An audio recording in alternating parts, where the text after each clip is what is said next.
Robert Mugabe remains a revolutionary. How do you say a man who won elections is a tyrant? He has never presided over any mass murder of our people. He continues to lead a party that advocates for very radical economic policies in Zimbabwe, continues to be actually the only remaining leader in Africa which can stand up to the West and still tell them where to get off. He remains the only leader who can still tell African leaders what it means to be African. He's the one who called Zuma and told him, hey, you've guaranteed us here that you will not arrest al-Bashir.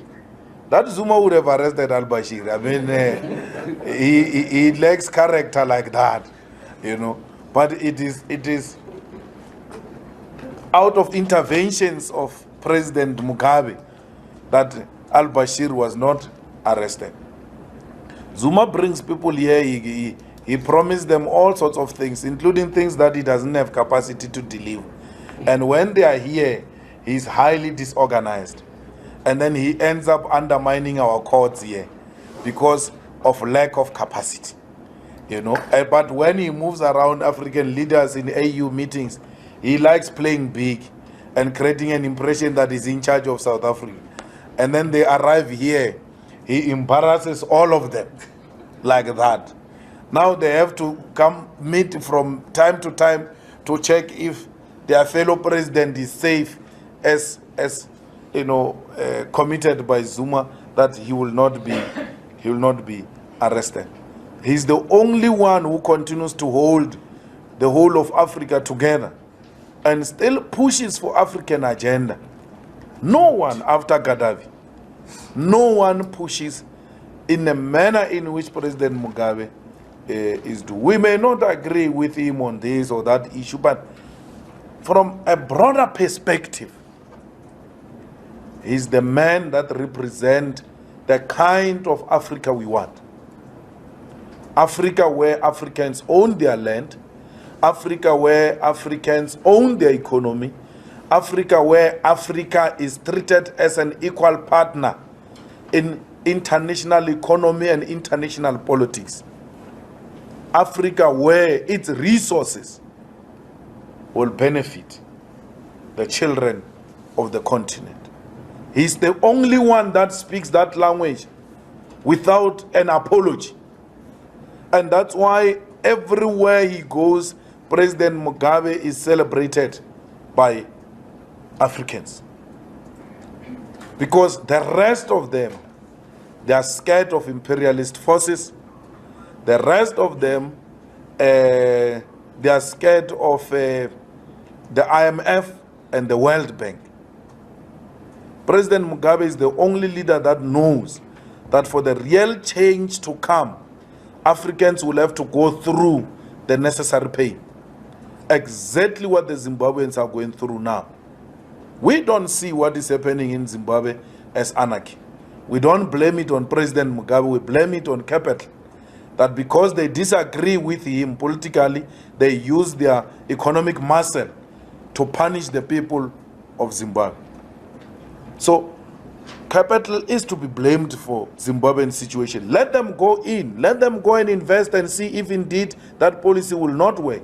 Not withhold back and withdraw breads from the shelves in an attempt to put pressure on the people of Zimbabwe so that they can remove President Mugabe. They use their economic muscle to effect a regime change in Zimbabwe. Let Zimbabweans choose who they want. They've chosen him. He is their president. For how many times? I don't care. I don't care if a president in Africa goes for third term or for the fourth term, but not in South Africa.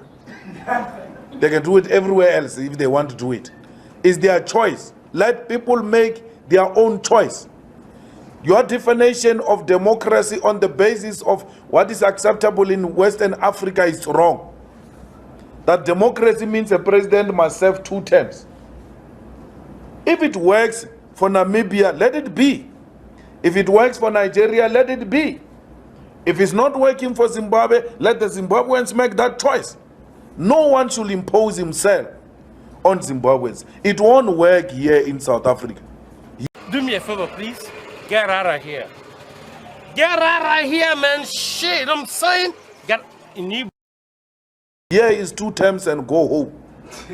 So, the 3rd term will not work in South Africa. But if a 3rd term works in Zimbabwe, the 3rd term, 4th term works in Zimbabwe, don't say it won't work in Zimbabwe when the people of Zimbabwe say we're good with it. How and when did they say that? They said that when they amended the constitution through a referendum. They had referendums in Zimbabwe. They had referendums, they won that the president can go on. Motherfucker, man, I'm saying, holla, pull up, shit. Saying, you don't know nothing, but I'm gonna tell you something. And I'm saying, hey, yo. So only now if they are limiting the term of office, it's their call. What you make of your own country, it's your decision. But in South Africa, 3rd term will never work. In South Africa, we subscribe to a notion that says leaders must come and go. We are a country that prepares succession through the preparation of 2nd and 3rd layer leadership. We're not a country which has got leadership crisis. And we must thank Zimbabweans, by the way, for having kept President Mugabe there. Who would have driven this African agenda without him and in the absence of President Mbeki? This African agenda would have died a natural death. This Africa will continue to be a playground for Europe if we don't have leaders that says enough is enough.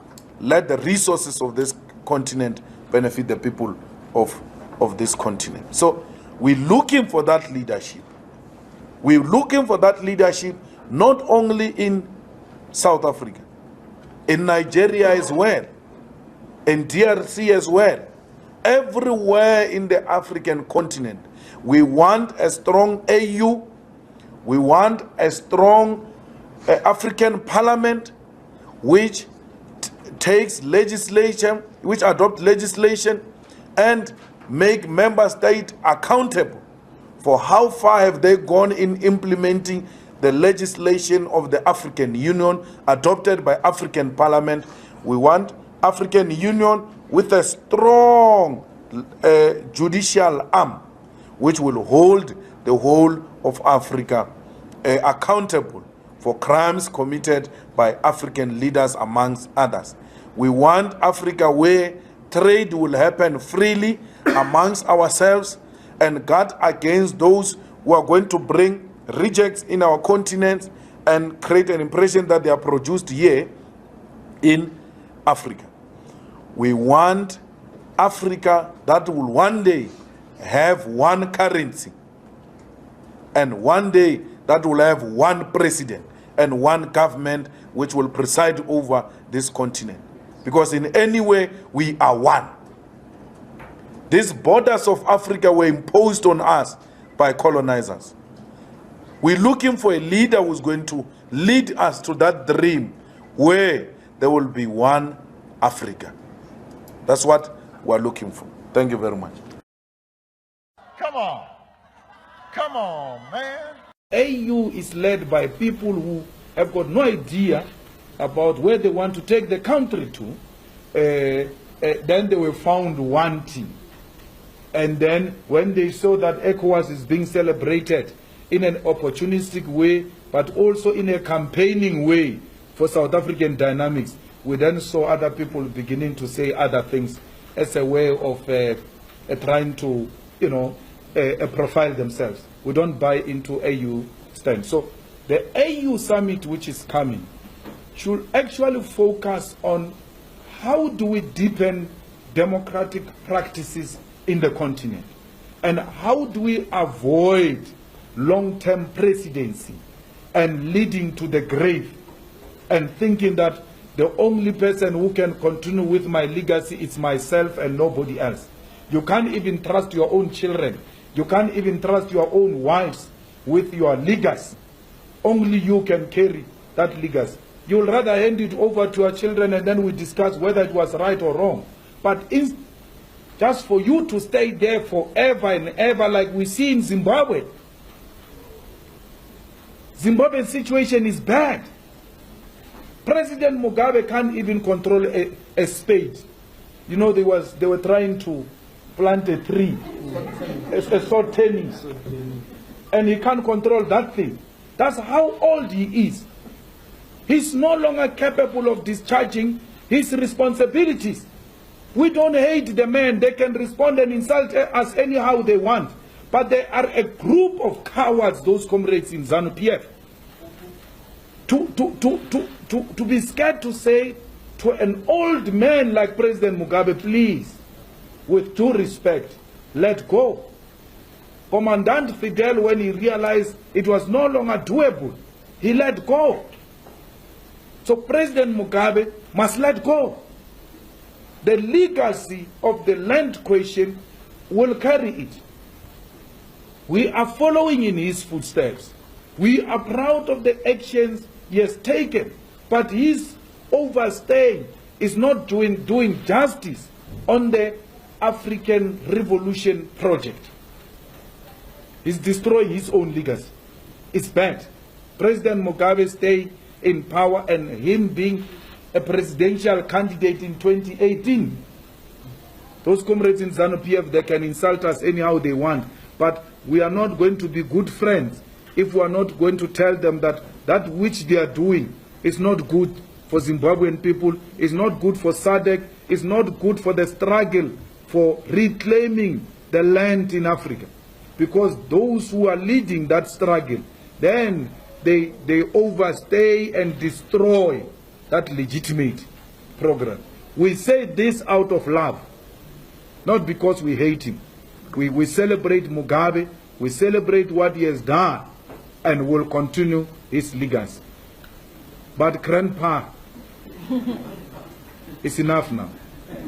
You must let go and allow other people to continue with that legacy. There are a lot of capable young comrades in ZANU-PF, very radical, very clear of where the continent must go.